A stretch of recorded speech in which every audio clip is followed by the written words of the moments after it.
Mobile ফোনের মূল্য গ্রাহকের ক্রয় ক্ষমতার মধ্যে রাখতে আমদানিতে শুল্ক 25% থেকে কমিয়ে 10% করা হয়েছে। জাতীয় রাজস্ব বোর্ড এনবিআর মঙ্গলবার এই সংক্রান্ত প্রজ্ঞাপন জারি করে। এতে মুঠোফোন আমদানিতে প্রযোজ্য বিদ্যমান আমদানি শুল্ক 60% কমানো হয়।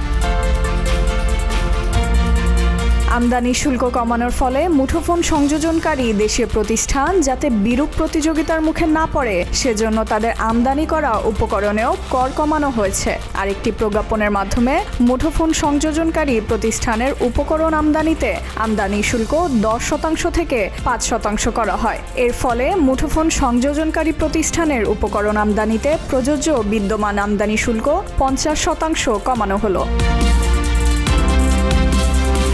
এনবিআরের হিসাব অনুসারে 30,000 টাকার অধিক মূল্যের আমদানি হওয়া প্রতিটি পূর্ণাঙ্গ মুঠোফোনের দাম আনুমানিক 5,500 টাকা কমবে, আর 30,000 টাকার অধিক মূল্যের দেশে সংযোজিত প্রতিটি মুঠোফোনের দাম আনুমানিক 1,500 টাকা কমবে।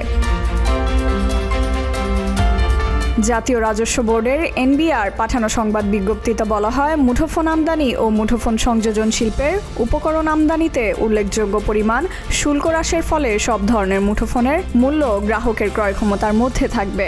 দেশের নাগরিকদের পক্ষে ডিজিটাল সেবা গ্রহণ সহজ হবে। ফাইজা মেহেরি নরিন, প্রতিদিনের বাংলাদেশ।